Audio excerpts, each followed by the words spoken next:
Hello, and welcome to Enchantment of Eternity's review of The Expanse, Season 4, Episode 1, New Terra. This video is part of a series of videos where I review episodes of The Expanse, so I have to start with a spoiler warning for up to Season 4, Episode 1, New Terra. If you haven't seen up to this point, you will not want to watch this video, otherwise some things will be spoiled for you. So, The Expanse is back, and I could not be more excited. I was really in seventh heaven when watching this episode. I just can't believe I get to see new Expanse materials with Holden and Alex and Amos on the screen. It's just really, I love this show. Anyway, before I get into my review proper, I'm actually going to talk about how I'm going to cover the show or the new season on my channel, because this is different. Of course, it's on Amazon Prime, and Amazon Prime in their wisdom decided to just drop the entire season all in one day. So it's different than how I used to cover The Expanse. When it was on Sci-Fi Channel, it came on week to week, so I do a review one week and a review next week. So let me first just jump in and talk about how I plan to cover The Expanse on my channel. So I am going to, as I'm recording this review right now, I've only seen episode 1. I haven't seen any episodes after, and so this will be spoiler free as far as any future episodes go, even though I kind of know what's going to happen because I read the books, but I'm not going to give any of that away. Going to remain completely spoiler free past season 4 episode 1, and that also means if you want to say any spoilers that happen in any future episodes in the comments section, please use proper spoiler tags. And so what I'm going to do is I'll do my review on this episode, of course, and then tomorrow I'm going to watch the entire season because I can't wait. And as I do, as I watch each episode, I'm going to record my review for that episode. So I'm going to record the review before I watch the next episode, like I'm doing now. So each of my individual episode reviews will only have spoilers up to that episode, and it would be before I'd seen that episode. However, I'm gonna release those videos on my channel gradually rather than dumping them all at once the way Amazon did. And so I'm going to release them pretty much week to week, so then several weeks later, a couple months later, I'll still be releasing the videos that I'm going to record tomorrow. But that's just how I decided to do it. So basically, every week I'll drop a new review on a new episode of The Expanse in order. And between that, I'm also going to cover my book-to-show comparisons, and I'll do that. That I'm not going to record all at once. That I'll do gradually as I release them. So some of them I'll let the season stand with me a bit more. So I'm going to try, and from feedback I got when I was covering Season 3 of The Expanse, for these episode review videos, I'm going to try to not talk about the books at all. Because even though I never gave away any book spoilers, some people got a bit frustrated just by comparing or mentioning the book. So I'm going to try to restrain myself from doing it, even though there's a lot of changes to make that I want to talk about. But I'm going to not do that because I'm going to save those for my book-to-show comparison videos, which I will release one at a time. So basically, I'll release a review for episode 1, then I'll do my book-to-show comparison for episode 1, then review for episode 2, then my book-to-show comparison for episode 2, then review for episode, it's that pattern. And the other thing is, I'm going to do my full-length review for those like me who don't want to wait and just want to binge watch the season all at once. I'm going to do my full-length season 4 review. I'm not going to wait till all my episode reviews are out. I'm actually going to release that in like a week or two. So those who watch the episodes more slowly will be able to get my sort of episode reviews week to week, but those who just bend it all at once and want a full season review, I'll release that in a couple of weeks, although I do want to let the season sit with me for a little bit before I record, so maybe like a week or two before I record my full-length review for the seasons, and then I'll be releasing all the episode reviews, which will be my thoughts right after watching the episode. But anyway, let me give my thoughts right after watching this episode. So, I love it. As I said, I'm just so happy to see The Expanse again, and I think this is done really well. Most of the issues I have are regarding the books. I'm not going to talk about those. But has an episode itself that really sets up the season so well. It's really well paced, and you can really tell like the cinematic feel is very different now that it's on Amazon than it was on Sci-Fi. A lot of interviews and stuff with the show creators, and they ask, "Oh, what changes has it made? What's the difference now it's on Amazon?" And they always talk about, "Oh, we have longer episodes. We don't have to worry about fitting in the time frame. We don't have commercials. Avasarala can cuss a lot more." And I think it's a lot more than that. I think they're being humble because I can't get any specific quote on whether or not the show has a much bigger budget now. But it certainly feels that way. It feels that way. Like the scope of the show, and the way it's shot, and the way it's edited, and the way it looks, it feels a lot more cinematic. Which, of course, I absolutely love. Now, let me get into some of the details of the episode. So the episode begins with seeing the Baba Bacola fly through the gate to settle their planet, which is cool. I wasn't really expecting that, but that was really interesting.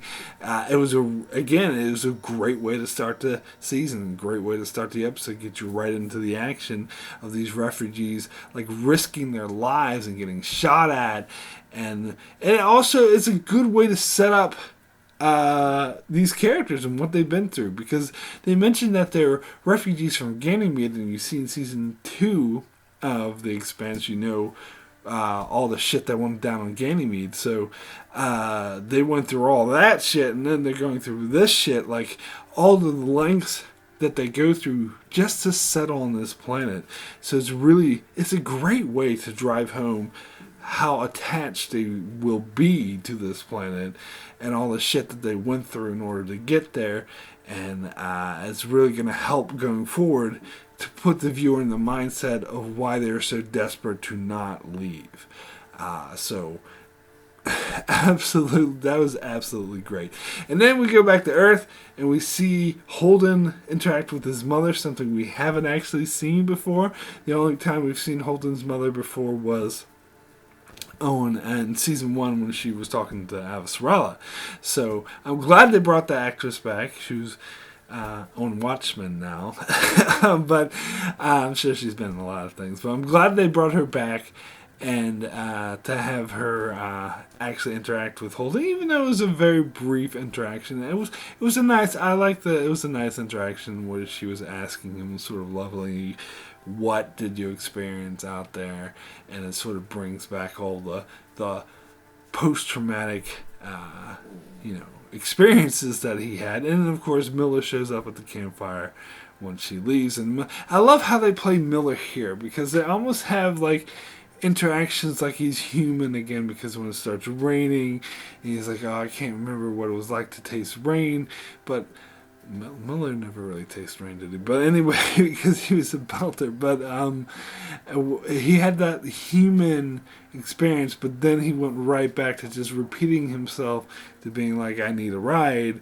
Are you going to go through? We got to go through," and sort of hammering home that it is this, Miller thing is a program, basically, who is sort of stuck in the loop because to complete its mission, which is to go through the ring gate. So that was all cool, and then we got Holden's family, because I love it, because he has an extended family. He has a whole crap load of parents, and it kind of reminds me of Hollyhock from BoJack Horseman, but anyway, off topic. And I love how they focus on just as one mother, though, because that's the woman we met before with Avasarala. But then we get to see the extended family on the shot. They're talking to Naomi over the screen, which also sort of drives home the point that Naomi can't really go to a gravity well because she was born in a belt, and this sets up for all the shit that she has to go through in order to go to Illis and later on in the episode. Now... Then we see Amos on the Resonate talking to Melba. Now, I'm sorry, but I do have to mention the books here. I know I said I wouldn't, but I'm not going to compare it and say which one's better or not, but I do have to bring it up here. Because they drop a lot of exposition that was not in the show. That was in the books. That's why I had to talk about the books here. And it's obvious that because what it is Amos and Clarissa Mal, otherwise known as Melba, the person who blew up a ship and tried to frame Holden and desperately tried to kill him, but then she ended up saving the day at the end where she believed that Holden was right and Astrid was wrong, and she helped Holden to disarm the station in season 3. So anyway, Amos is talking to her, and they're talking like they're old friends, and like they have this connection, and of course, this was never in season 3. Season 3 ended with Amos is telling Anna to kill Melba, and that's basically the only interaction we ever saw between Amos and Melba.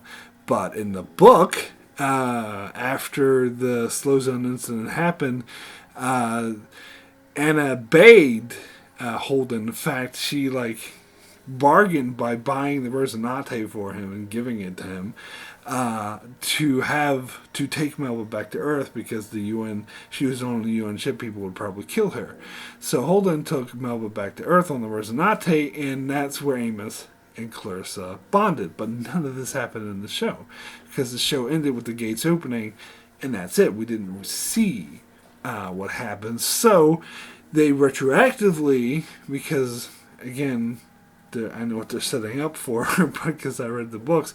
So if they didn't do this, they couldn't go the same direction the books did. So it seems like they are going that direction because they are retroactively fitting that in, where they just have Amos over the comm be like, remember that time when the Resonate took you back to Earth and we bonded?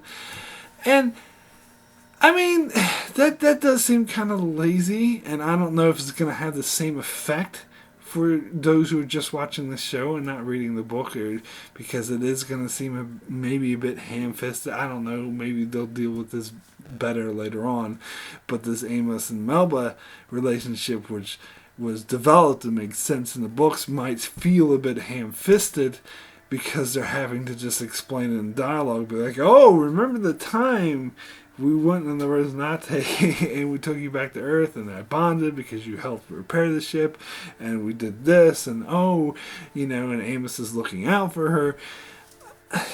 I just watched season 3, and watching that and just watching this and forgetting about what I know from the books, this does seem a bit jarring. But it's kind of necessary. They kind of have to do this way because they didn't show this stuff at the end of season 3, and they probably shouldn't have because it would have been anticlimactic. I mean, season 3 ended great the way it ended. You open up the gates. Oh, we need to go through. If they had an epilogue afterwards that showed Resonate going back to Earth, that would have been boring and anticlimactic. So, I kind of see why they had to do it. It's like they were forced to do it. It was like a downside of the format. But I don't know. Wait to see if this works. If I think we need to actually see Melba and Amos have this relationship more, but it does seem like it came out of nowhere for those not familiar with the books. Anyway, what else have we got here? So, I want to talk about Bobby Draper as well, because we see her back on Mars, living with her family, chilling out, and she meets some guy at a bar, and she's a bit suspicious of him at first, but then she talks about how she was on a trial and got court-martialed out, probably because in the previous one they showed that she, fought against her fellow Marines and helped kill them.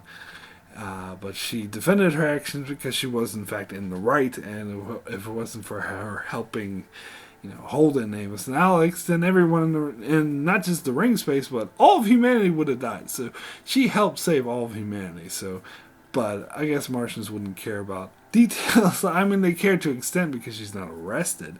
She's just apparently been dishonorably discharged, if I am reading this correctly. Now, again, this kind of... I'm not going to mention the books at all, actually. I'm just going to talk about the end of Season 3. This kind of annoys me because at the end of Season 3, we saw Bobby on the Resonate strapping in, and that was really heavily implying that she was going to be a member of the crew. So many people like myself, I was making predictions like, oh, she's going to be a member of the crew now, because that's totally what that scene implied.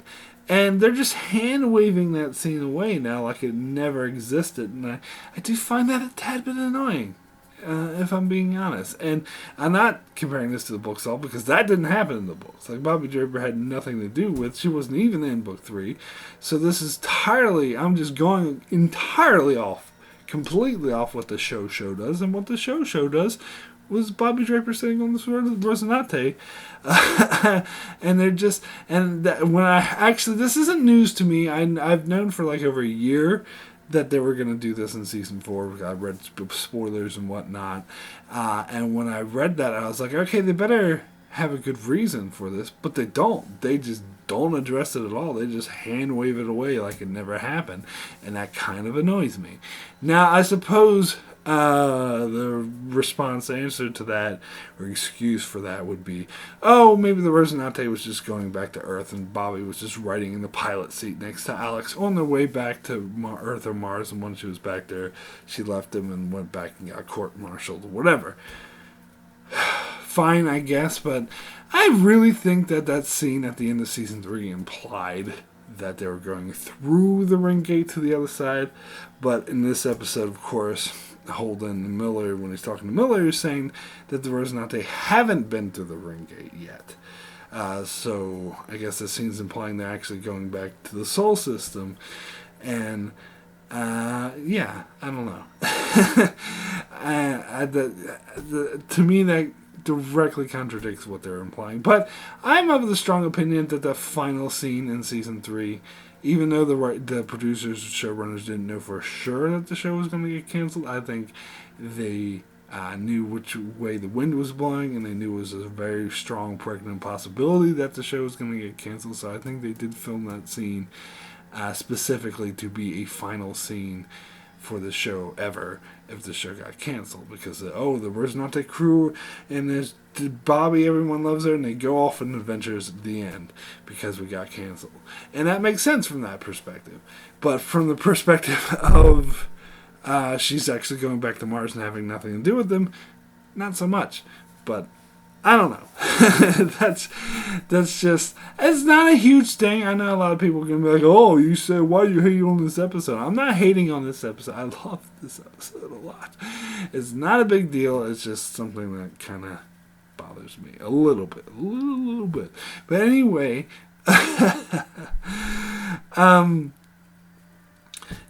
so I love the interactions we get with seeing Ashford and Drummer, and I guess I'm going to get into complaining, but maybe a little bit, because the whole time I was saying Ashford, I was just thinking about nobody gives a fuck about Grigori.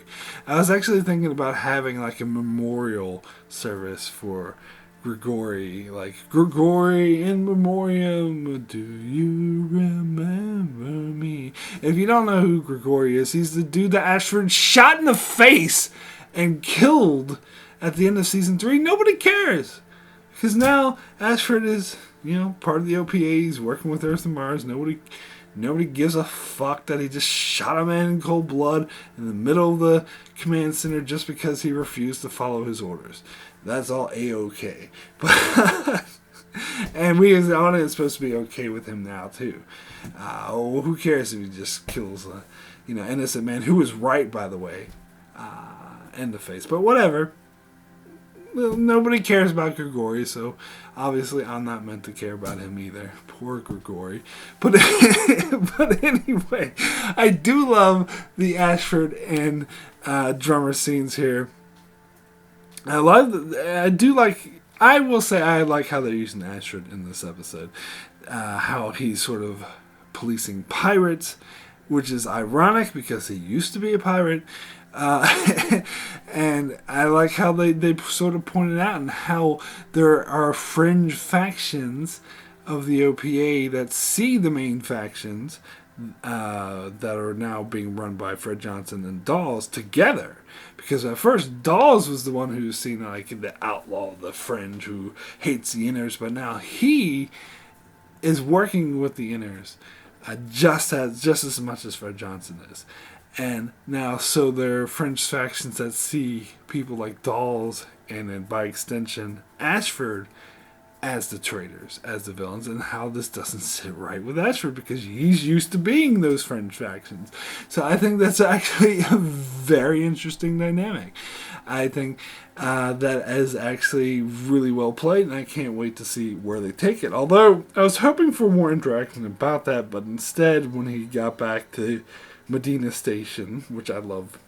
Again, Medina Station, that used to be Nauvoo, now it's the station guarding the ring, which I love. But anyway, when he gets back there and talks to Drummer, they basically just recap season 3, be like, and they try to excuse it and be like, I was right, I thought he was a madman, but he happened to be a prophet, blah, blah, blah. And, I mean, I guess it makes sense to kind of do your recaps of season 3 of the previous season when you on the premiere of the next season, but I wish to have more sort of explanation on the current situation. I already know what happened before. I want to know what's happening now, but I'm sure we'll get that coming up in future episodes. So that's all good. And of course we got Naomi talking to Drummer, saying goodbye. And that was all very good stuff. It may be the only interaction we get between these two characters all season. Maybe. I don't know. Just guessing. So it was good that they at least had some contact. And then you had the scenes where Naomi was taking those drugs to try to prepare herself to go into gravity well, and how much painful it was to her. I was really stressed that this is not an easy thing. They show her working out later on, which is all, again, really good stuff. This is typical of the Expanse to sort of stay true to this kind of scientific accuracy. One of the reasons, not the main one in my opinion, but one of the reasons why the show is so damn great. So then let me talk about another thing that kind of bothers me a little bit, is that the Royal Charter Energy, RCE, I don't think it's explained well enough in this episode. I don't know if you're watching the show, not reading the books, if you would get what the deal with them is. There's a lot of changes I'm not gonna get into, which I think kind of make worse in this situation. But the main thing is that the main bad guy, we meet him, Mertry. He's on the security man on the ship. You know him as Baron Gorman, drinking blood out of the skull of Gia fucking Mormont, and apparently he's been in a couple westerns that I never watched, but people know him from that, Deadwood or whatever. But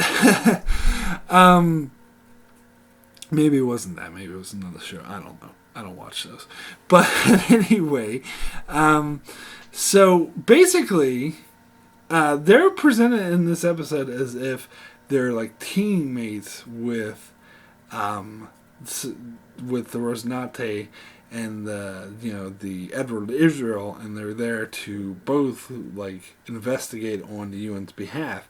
But they're kind of downplaying the fact, which it must come up later in the season. It must, as I said, I haven't watched the later episodes, but it must come up that they're actually from a corporation.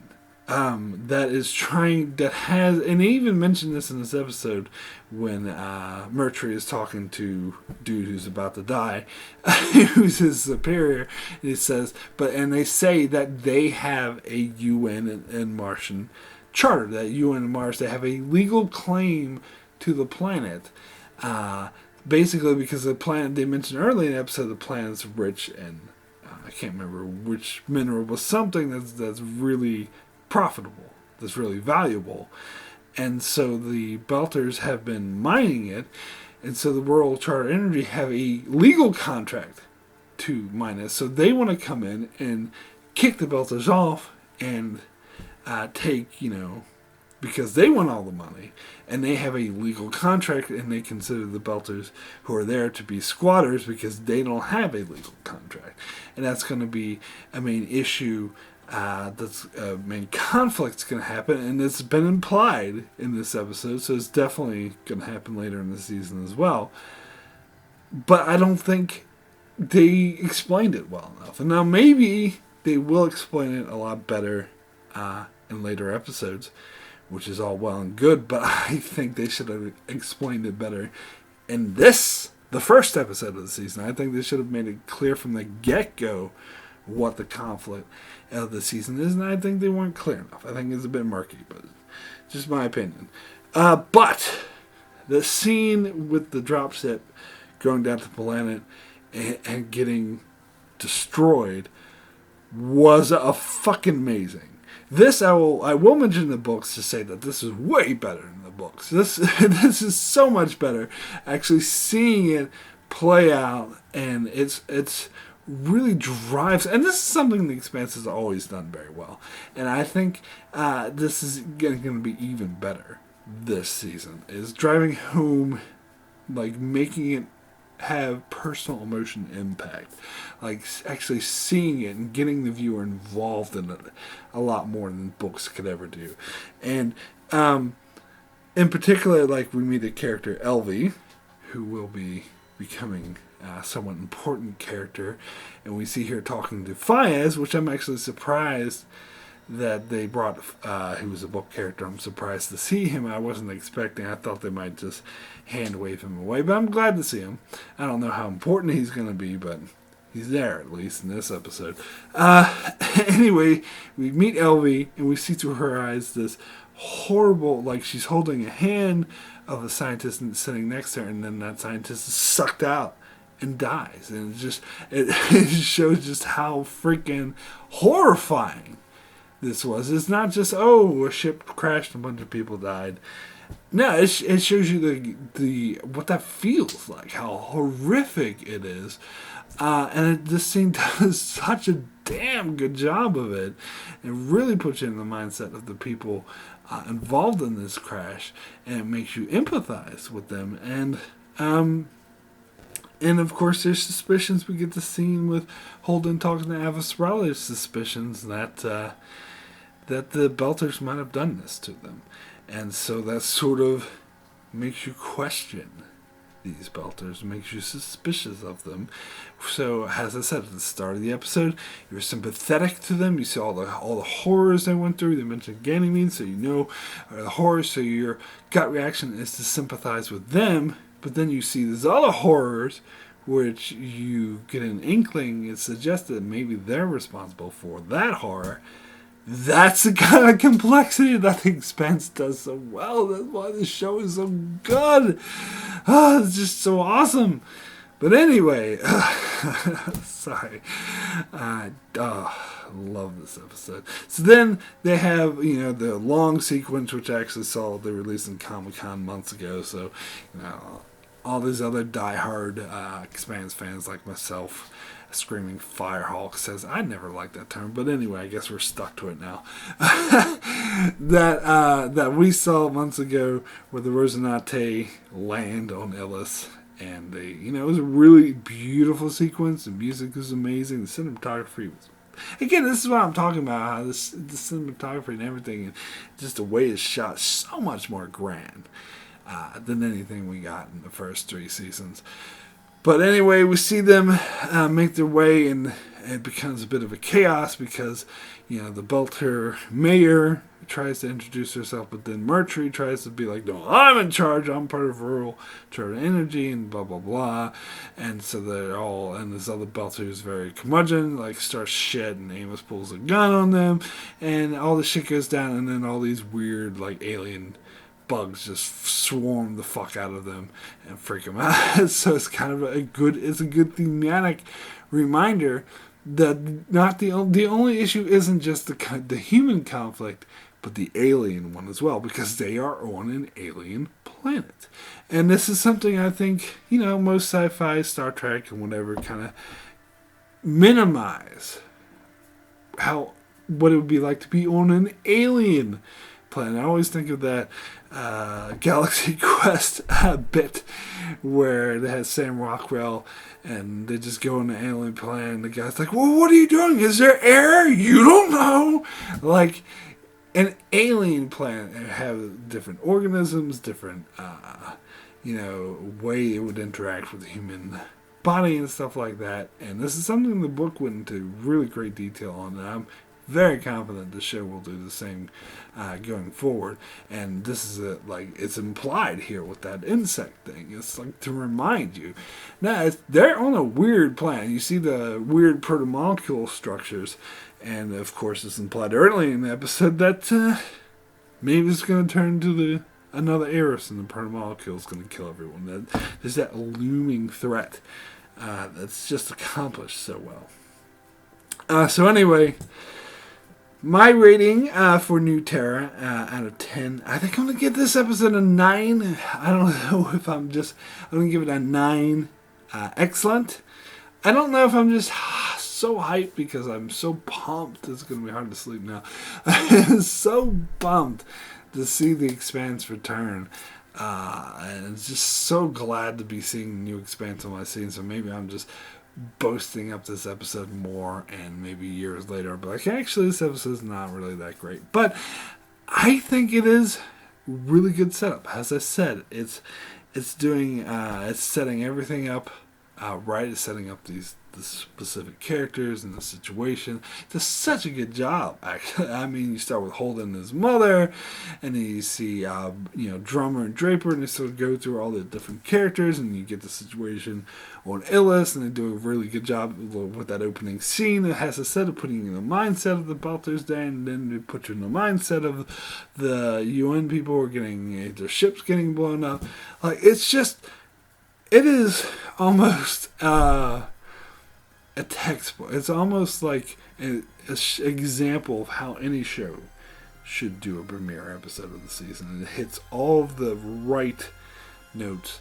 It does everything right. And as I said, it's like seeing everything so cinematic and so well acted. And the music is amazing. I just cannot wait to watch the rest of the show. Anyway, that is it for my review of New Terra. As I explained at the top of this video, I will be back every week to cover a different episode of The Expanse, as well as my book show comparison for each episode of The Expanse. And in a couple weeks, I will do my full-length review of Season 4 of The Expanse.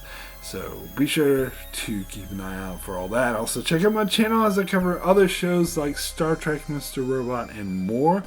So be sure to subscribe so you can keep up with all of that. And thanks a lot for watching.